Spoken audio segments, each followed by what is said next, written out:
नमस्कार साथियों। एक बार पुनः आप सबका स्वागत है हमारे इस ऑनलाइन प्लेटफॉर्म शिवालिक स्टडी अड्डा पर। जैसा कि आप देख रहे थे, हम ज्योग्राफी पीजीटी के सिलेबस के अनुसार अपनी क्लासेस चला रहे थे, जिसमें हम फर्स्ट यूनिट की चर्चा कर रहे थे। फर्स्ट यूनिट में हमने भूगोल की परिभाषा, विषय क्षेत्र वगैरह देख लिया था। उसके बाद हम जो फर्स्ट यूनिट में विभिन्न विद्वानों की चर्चा कर रहे थे, उसमें हमने लास्ट वीडियो में हम्बोल्ट महोदय की चर्चा करी थी। उसी क्रम में आज हम कार्ल रिटर महोदय की चर्चा करेंगे। जिन लोगों ने हम्बोल्ट महोदय की वीडियो नहीं देखी है, वो डिस्क्रिप्शन से उसको देख सकते हैं, वहाँ पर मैं डाल दूंगा। और आज हम चर्चा करते हैं कार्ल रिटर महोदय की। आधुनिक भूगोलविद्ता जो दो संस्थापक माने गए, हम्बोल्ट और रिटर, तो उनमें हम्बोल्ट और रिटर का नाम शामिल है। रिटर महोदय हम्बोल्ट महोदय के समकालीन एवं आधुनिक भूगोल के संस्थापक माने जाते हैं। हम्बोल्ट महोदय और रिटर महोदय दोनों समकालीन थे। इनकी उम्र या इनकी जन्म में सिर्फ 10 वर्ष का अंतर था, जबकि मृत्यु इनकी एक ही सन में हुई है दोनों की। इनका जन्म 1779 ईस्वी में जर्मनी में हुआ था। हम्बोल्ट और रिटर महोदय एक दूसरे के मित्र तथा रचनाओं के प्रशंसक थे। हालांकि इनमें कुछ मतभेद थे, वो सिर्फ विचारधाराओं को लेकर के थे। वैसे व्यक्तिगत तौर पर एक दूसरे के बहुत अच्छे मित्र थे। यद्यपि दोनों की विचारधाराओं में कुछ अंतर था। रिटर महोदय की शिक्षा गट्स मुत्स नामक एक शिक्षक थे, उनके संरक्षण में हुई, जो कि प्रत्यक्ष दर्शन के आधार पर भूगोल की शिक्षा देते थे। इसीलिए प्रारंभ से ही इनका जो झुकाव है वो प्राकृतिक विज्ञान की तरफ हो गया। ठीक है। हार्टसोन महोदय ने रिटर के बारे में लिखा था कि रिटर के समय और उनके पश्चात शायद ही किसी विद्यार्थी को इतने व्यवस्थित ढंग से तैयार किया गया हो जितना कि रिटर। अब ये कथन रिटर महोदय के बारे में हार्टसोन महोदय ने कहा है, क्योंकि रिटर महोदय को एक भूगोल उनको पढ़ाया गया था शुरुआत से ही। ठीक है। तो वही बात उन्होंने हार्ट्स महोदय ने कही है कि रिटर को तैयार किया गया, व्यवस्थित ढंग से तैयार किया गया, और उस समय शायद ही किसी विद्यार्थी को तैयार किया जाता हो। ठीक है। तो ये स्टेटमेंट भी पूछ सकता है कि रिटर महोदय के बारे में ऐसा किसने कहा है, या डायरेक्ट कथन दे दे कि ये कथन किसका है। तो इंपॉर्टेंट कथन है, आप देख सकते हैं। 1807 ईस्वी में रिटर महोदय की मुलाकात हम्बोल्ट से हुई है। उनकी भूगोल के प्रति रुचि तथा उनका दृष्टिकोण देखकर जो रिटर महोदय हैं बहुत प्रभावित हुए। यद्यपि रिटर महोदय ईश्वर आस्था में विश्वास रखते थे, जबकि हम्बोल्ट महोदय वैज्ञानिक एवं तार्किकता में विश्वास रखते थे, एवं भूगोल में अपने उद्देश्य परक अथवा प्रयोजन मूलक उपागम के साथ अपने विद्यार्थियों के सामने ईश्वरीय सत्ता की योजना प्रस्तुत किया। सृष्टि का नियोजन करता ईश्वर है। इसी विश्वास से रिटर महाद्वीपों की आकृतियों को ईश्वर निर्धारित मानता था। जो रिटर महोदय थे, इनका जो अप्रोच था, इनका जो उपागम था, या इनका जो अध्ययन करने का तरीका था, वो कैसा था? उद्देश्य परक, टेलियोलॉजिकल बोलते हैं हम लोग, प्रयोजन मूलक था, ईश्वरवादी था। ठीक है। इसमें क्या होता था कि ये इतने ईश्वरवादी थे कि ये सभी चीज़ों को ऐसा मानते थे कि ईश्वर ने बनाया है। अब इन्होंने जो महाद्वीपों की आकृति है उसको भी क्या कहा है कि इसको ईश्वर ने निर्धारित किया है। हालांकि इनकी इस कुछ कुछ विचारधाराओं को मान्यता नहीं मिली है, अस्वीकार कर दिया गया है उनके इसी अप्रोच के कारण। आगे देखते हैं। इस महान भूगोलवेत्ता ने अपने जीवन काल में अनेक शोध पत्र, पुस्तकें और मानचित्र प्रकाशित किए, जिसमें अर्ड कुंडे आपको, जैसे हम्बोल्ट महोदय की कॉस्मॉस है, क्रमबद्ध भूगोल, व्यवस्थित भूगोल की सबसे बेहतरीन पुस्तक या सबसे बेहतरीन उदाहरण, वैसे ही अर्ड कुंडे कार्ल रिटर महोदय की रचना है, सबसे महत्वपूर्ण एवं प्रतिष्ठित रचना, जो कि कुल 19 खंडों में प्रकाशित हुई है। कितने खंडों में प्रकाशित हुई? 19 खंडों में प्रकाशित हुई है। रिटर महोदय ने भूगोल के लिए अर्ड कुंडे, जैसे अगर आप हम्बोल्ट की बात करें तो उन्होंने जिग्नोजिया शब्द दिया था, वैसे ही रिटर महोदय ने अर्ड कुंडे शब्द का प्रयोग किया है, जो कि पृथ्वी का विज्ञान है। अर्थात पृथ्वी और उसके निवासी पारस्परिक सहभागी रूप में हैं। ये बात अर्ड-कुंडे में बताई गई है कि पृथ्वी और उसके निवासी पारस्परिक सहभागी के रूप में प्रकृति की एकता में विश्वास करते थे, पार्थिव एकता में विश्वास करते थे। तो पार्थिव एकता कॉन्सेप्ट यही है कि किसी भी चीज का अध्ययन जो दूसरे से अंतर संबंधित है उसके साथ ही किया जा सकता है, उसका अध्ययन अलग से नहीं किया जा सकता। जैसे अगर हम पारिस्थितिकी तंत्र की बात करें तो जैविक अजैविक दोनों तत्व हैं। अब आप सिर्फ जैविक का अध्ययन कर लेंगे तो एकता तो नष्ट हो जाएगी।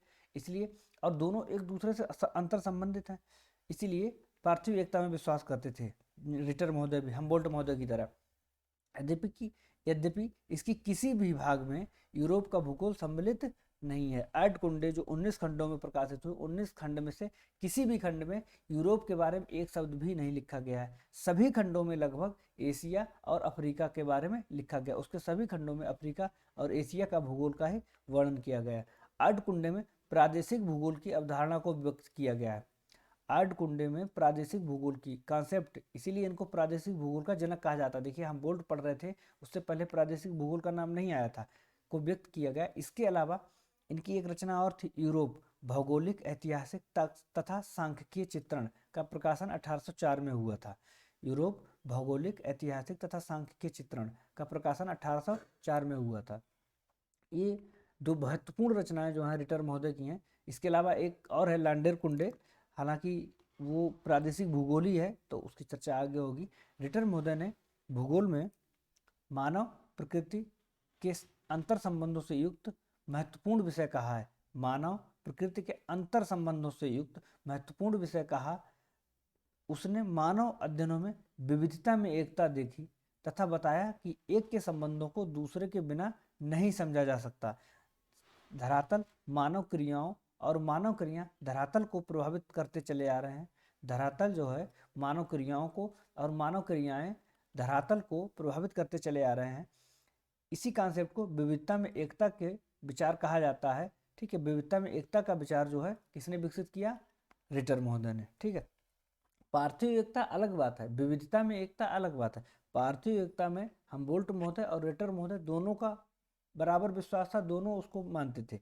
लेकिन जो विविधता में एकता का जो कॉन्सेप्ट है, जो विचारधारा है, वो किसने विकसित किया? रिटर महोदय ने विकसित किया। और इन्होंने कहा देखी मानव अध्ययनों में विविधता में एकता देखी।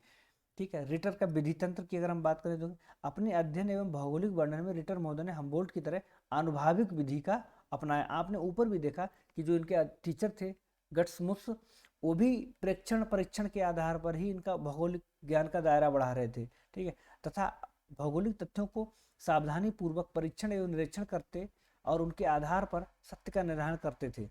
कार्य कारण संबंधों को समझने के लिए रिटर ने तुलनात्मक विधि, आनुभाविक विधि नंबर 1, तुलनात्मक विधि नंबर 2 का उपयोगी मानते हुए प्रादेशिक भूगोल में इसकी शुरुआत की। तुलनात्मक विधि भी इनकी विधि तंत्र में शामिल थी। और कहाँ उसको अध्ययन किया?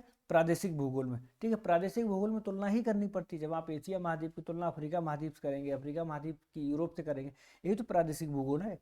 तो तथा अपनी कृति अर्धकुंडे को सामान्य तुलनात्मक भूगोल भी कहा है। ये एक इम्पॉर्टेंट पॉइंट आपको मिलता है, कभी कभी एग्जाम में पूछ सकता है कि कार्ल रिटर महोदय ने अपनी जो पुस्तक है अर्धकुंडे, उसका उपशीर्षक क्या कहा या उपशीर्षक क्या रखा था। तो अर्धकुंडे का उपशीर्षक सामान्य तुलनात्मक भूगोल भी है। ठीक है, और इनकी एक विधि और थी, विश्लेषण और संश्लेषण की विधि। एकत्र सूचनाओं का विश्लेषण करना, उनकी तुलना करना तथा तथ्यों को समेकित करके सामान्यीकरण करना, विश्लेषण एवं संश्लेषण विधि रिटर महोदय इस्तेमाल करते थे अपने विधि तंत्र में करना। अगली विधि थी मानचित्रण विधि। इस विधि का प्रयोग करके रिटर महोदय ने यूरोप के 6 मानचित्र बनाए तथा इसके अलावा रिटर महोदय की पद्धति निगमनात्मक कही जाती है, निगमनात्मक डिडक्टिव कही जाती है, क्योंकि सत्यापन एवं मान नियमों से वह नवीन सिद्धांतों तक पहुंचने का प्रयास किया। निगमनात्मक पद्धति सामान्य से बढ़ते हुए विशेषता की ओर जाता है। इसमें क्या होता है? सबसे पहले हम कोई सिद्धांत की स्थापना करते हैं और उसके बाद उसकी परिकल्पना या परीक्षण करते हैं। सबसे पहले हम क्या करते हैं? कोई सिद्धांत खड़ा कर लेते हैं, अपने मन से कोई कल्पना करके सिद्धांत बना लिया।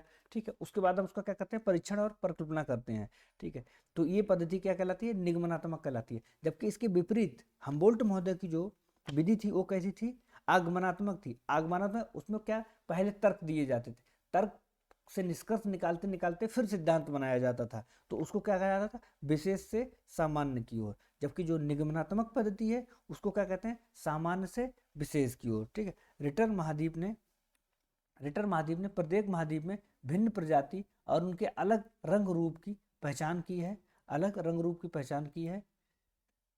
जैसे अफ्रीका में काले, यूरोप में गोरे, एशिया में पीले तथा अमेरिका में लाल वर्ण मनुष्यों का निवास करता है। ये भी प्रादेशिक भूगोल का एक उत्तम उदाहरण है। ठीक, सभी महाद्वीपों में अलग अलग नस्ल के या अलग अलग रंग रूप के लोग निवास करते हैं। ठीक है, अब रिटर की विचारधाराओं की अगर हम बात कर लें तो किस किस विचारधारा पे विश्वास करते थे वो। नंबर 1, पार्थिव एकता पे विश्वास करते थे। पार्थिव एकता क्या है कि पार्थिव एकता में जैविक, अजैविक, मानवीय और गैर मानवीय सभी तत्वों को सम्मिलित किया जाता है। किसी भी अंश को अलग करके उसका अध्ययन नहीं किया जा सकता, उसकी उसकी जो है संगति या एकता नष्ट हो जाएगी। इसलिए संपूर्णता का अध्ययन ही जो है पार्थिव एकता का पार्थिव एकता कहलाता है। और पार्थिव एकता में हम्बोल्ट एवं रिटर दोनों का विश्वास था। हम्बोल्ट एवं रिटर दोनों का विश्वास था। नियतिवादी जो रिटर महोदय थे प्राकृतिक विज्ञान में विश्वास रखते थे और इनका जो अप्रोच था ईश्वरवादी था। कोई भी व्यक्ति जिसका अप्रोच ईश्वरवादी होगा संभवतः वो नियतिवादी ही होगा। नियतिवादी का मतलब ये होता है कि जो प्रकृति को सर्वोपरि मानता हो, प्रकृति में विश्वास रखता हो। ठीक है, तो नियतिवादी, तो जो रिटर महोदय थे वो कैसे थे, नियतिवादी थे, क्योंकि ये ईश्वर को मानते थे और ईश्वर द्वारा निर्मित रचनाओं का या ईश्वर द्वारा जो संसार निर्मित हुआ है उसी को मानते थे। ठीक है, आगे हम लोग देखते हैं मानव केंद्रित भूगोल। मानव केंद्रित भूगोल, हम्बोल्ट महोदय ने अपने अध्ययन में भूगोल के अध्ययन में मानव के पक्ष को सम्मिलित किया, लेकिन उतना ही जितना उन्होंने अन्य तत्वों को सम्मिलित किया है। लेकिन जो रिटर महोदय हैं उन्होंने क्या किया है कि मानव केंद्रित भूगोल की शुरुआत की। मानव केंद्रित की मतलब मानव को केंद्र स्थान दिया है। किसमें, अपने अध्ययन में। पृथ्वी मनुष्य के लिए एवं मनुष्य पृथ्वी के लिए है। ये स्टेटमेंट के लिए भी बहुत ही इंपॉर्टेंट पॉइंट है कि पृथ्वी मनुष्य के लिए एवं मनुष्य पृथ्वी के लिए है। किसका स्टेटमेंट है, रिटर महोदय का, और ये मानव केंद्रित भूगोल की व्याख्या करता है। अगला ईश्वर परक दृष्टिकोण। ईश्वर परक दृष्टिकोण, समस्त ईश्वरीय जीव है, समस्त पृथ्वी ईश्वरीय जीव है, महाद्वीप उसके अंग हैं। ठीक है, समस्त पृथ्वी ईश्वरीय जीव है एवं महाद्वीप उसके अंग हैं और महाद्वीपों का आकार जो है ईश्वरीय सत्ता ने निर्धारित किया है। ये इनका ईश्वर परक दृष्टिकोण था। रिटर महोदय अपने जो भी विचारधारा देते थे उसमें क्या था, टेलोलॉजिकल अप्रोच से उसका अध्ययन करते थे। अगला उपागम, प्रादेशिक उपागम। प्रादेशिक उपागम का उदाहरण सबसे अच्छा लांडेर कुंडे, जिनकी रचना है जो खुद में प्रादेशिक भूगोल है। ठीक है, इसीलिए प्रादेशिक भूगोल का इनको जनक कहा जाता है। अब अगर हम बात करें कि हम्बोल्ट और रिटर में क्या क्या समानताएं थी, क्या क्या असमानताएं थी, थोड़ा सा अगर हम समझ लेंगे। अगर हम पहले बात कर लें समानता की, ठीक है, समानता की, तो समानताएं क्या थी कि दोनों जो है पार्थिव एकता में विश्वास करते थे। किस में विश्वास करते थे, पार्थिव एकता में विश्वास करते थे। ऊपर भी कई बार बोल दिया गया है। ठीक है, दोनों ने भौगोलिक अध्ययन में मानव को सम्मिलित किया है। बस अंतर इतना ही है कि हम्बोल्ट महोदय ने मानव को सभी तत्वों के समान माना है, जबकि रिटर महोदय ने मानव को केंद्रीय स्थान दिया है। ठीक है, अगला तीसरी समानता क्या थी इनमें कि दोनों का जो विधि तंत्र था वो कैसा था, आनुभाविक था। अनुभव के आधार पर जो है चीज़ों का वर्णन करते थे, व्याख्या करते थे। आनुभाविक विधि तंत्र का इस्तेमाल करते थे अपने अध्ययन विधि में। और इनमें असमानताएं क्या थी, अगर हम असमानताओं की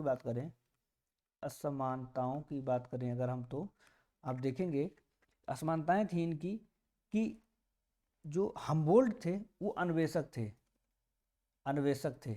आपने अगर याद हो, पिछली वीडियो अगर आपने देखी हो, तो करीब उन्होंने 60,000 से अधिक किलोमीटर की यात्राएं करी थी, जबकि रिटर महोदय ने ऐसी कोई यात्रा नहीं करी। इसलिए उनको आर्म चेयर जोग्राफर कहा जाता है, मतलब कुर्सी पर बैठकर भूगोल का अध्ययन करने वाला भूगोलवेत्ता कहा जाता है। ठीक है, पहली बात। दूसरा कि जो हम्बोल्ट थे, हम्बोल्ट की शिक्षा किसमें हुई है, प्राकृतिक विज्ञान में हुई है और इनकी विचारधारा पूर्णतः वैज्ञानिक थी। ठीक है, जबकि जो रिटर की शिक्षा दर्शन शास्त्र और इतिहास में हुई है। अगर आपको पता हो तो रिटर महोदय भूगोल का प्रोफेसर नियुक्त होने से पहले 1 वर्ष तक इतिहास के प्रोफेसर के तौर पर नियुक्त हुए थे। ठीक है, तो और जबकि इनकी जो सोच थी वो ईश्वरवादी थी। ठीक है, आगे आगे हम बात करें तो जो हम्बोल्ट महोदय हैं वो क्रमबद्ध भूगोल जैसा कि उनका ग्रंथ है कॉस्मॉस, अच्छा उदाहरण है क्रमबद्ध भूगोल या व्यवस्थित भूगोल का। जबकि रिटर महोदय जो है प्रादेशिक भूगोल के जनक कहलाए, क्योंकि इनका जो ग्रंथ है लांडेर कुंडे वो प्रादेशिक भूगोल का उत्तम उदाहरण है, लांडेर कुंडे। ठीक है, अगर आपको याद रहे तो किसी भी तरह से पूछा जा सकता है। दूसरा, मानव को अन्य तत्वों के समान रखा किसने? हम्बोल्ट ने। जबकि रिटर महोदय ने उसमें केंद्रीय स्थान मानव को क्या किया है? भूगोल में केंद्रीय स्थान प्राप्त किया है। रिटर महोदय की मृत्यु 1859 ईस्वी में हो गई थी और इसी सन में हम्बोल्ट महोदय की मृत्यु हुई और इसी सन में डार्विन का ओरिजिन ऑफ स्पीशीज सिद्धांत जो है प्रस्तुत हुआ था। तो ये सन बहुत ही इम्पॉर्टेंट है। आधुनिक चिर सम्मत काल या जो classical period of modern geography का है, उसमें 2 भूगोलवेत्ता जो भूगोल को स्थापित करने की नींव रख ही रहे थे, 1859 में दोनों का सूर्यास्त हो गया और 1859 में डार्विन महोदय का ओरिजिन ऑफ स्पीशीज सिद्धांत भी प्रस्तुत हुआ। ठीक है, चलिए अब आप लोगों ने हम्बोल्ट और रिटर देख लिया है, दोनों का तुलनात्मक अध्ययन देख लिया। इसी क्रम में हम इस यूनिट से संबंधित जो अन्य विद्वान हैं उनका एक एक करके वीडियो आपको उपलब्ध कराएंगे। अगर आपको वीडियो पसंद आ रही है तो आप वीडियो को अंतिम तक देखिए और उसको लाइक कीजिए, सब्सक्राइब कीजिए। ठीक है, वीडियो देखने के लिए बहुत बहुत धन्यवाद।